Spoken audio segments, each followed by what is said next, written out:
Almost stumbling and falling, the heroes descend into the darkness. There are 3 doorways. Which will they choose?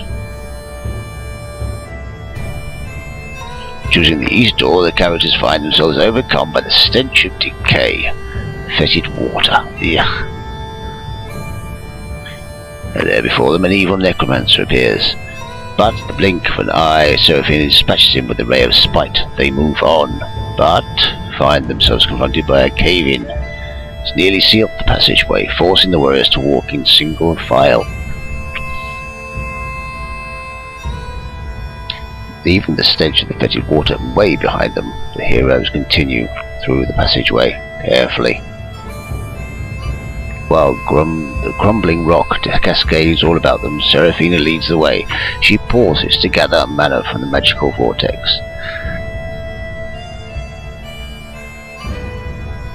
The gods do not favour her. She gains no mana, but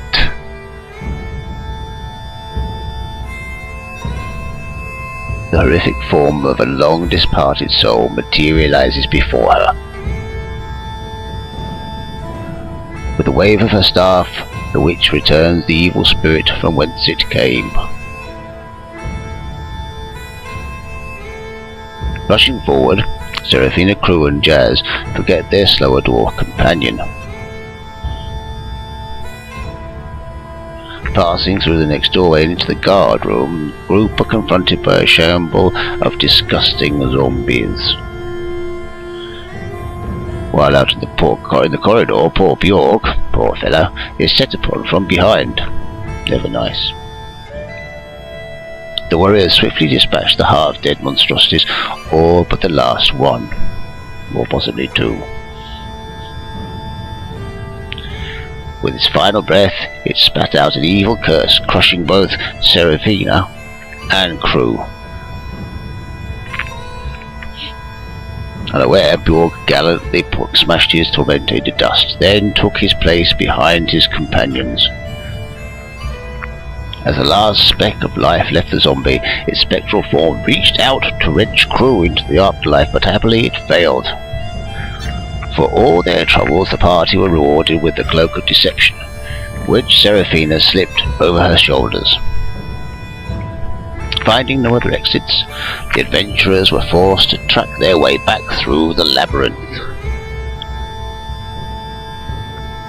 Once more through the semi-collapsed passage.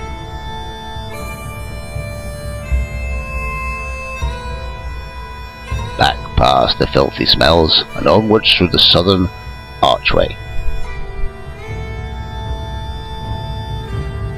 Shards of flickering unnatural blue light pierced the darkness, and a circle of power was visible for all to see.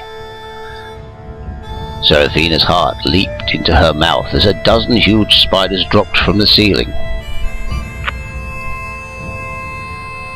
However, within moments all were destroyed, and she could breathe again.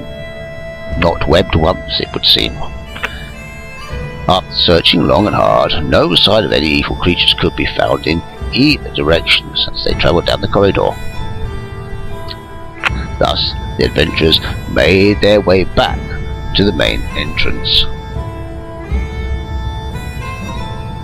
Seraphina, always careful to check for more giant spiders lurking in the gloom, leads the party on. But then an ambush. A vampire leapt out of the dark and threw down poor Crew while his comrades could only look on.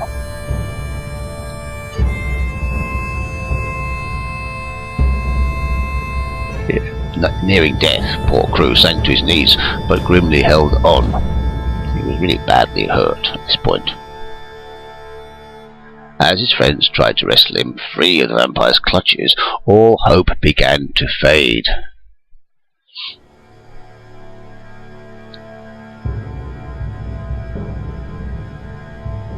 Crew's life slowly ebbed away.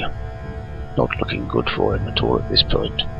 Very upsetting for the whole crew, especially this, as the vampire summoned first 3 mummies and then 6 skeletons.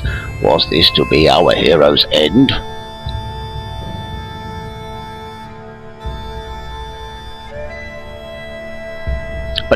A swiftly applied potion of healing brought Crew back from the dead. Seraphina blasted a hole through the mummies, and Jazz ripped rotten flesh from bone. But then disaster struck. Seraphina threw a 1 for the power phase yet again. Another mummy entered the battle, but it was too late. Through a combination of spells and brutal force, the vampire and his minions had been dispatched.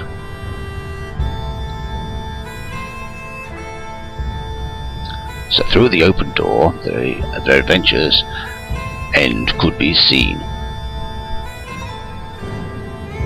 But between the last room and the warriors, a chasm of doom had opened up, and only allowing one adventurer to venture into the vertigo-inducing bridge. Seraphina bravely stepped forward to fight the ghostly white champion, cleaving him in two. The heroes leaped across the chasm and into the strangely glowing tomb chamber. They were met by Amuntu and his faithful werewolf protector, Wolf.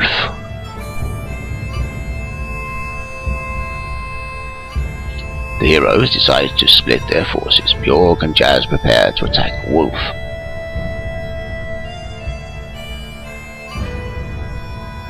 Ambushed. Bjorg is attacked by the huge werewolf, but luckily the massive beast misses all of its strikes.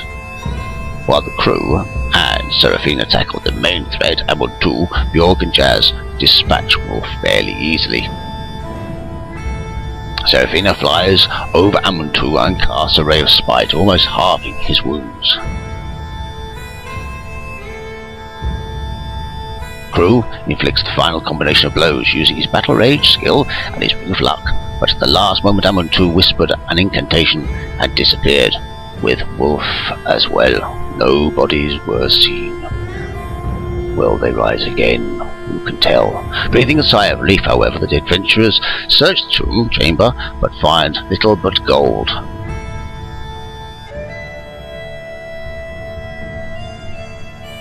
So, looking about them, and the whole castle in general, they decided to make an excellent stronghold.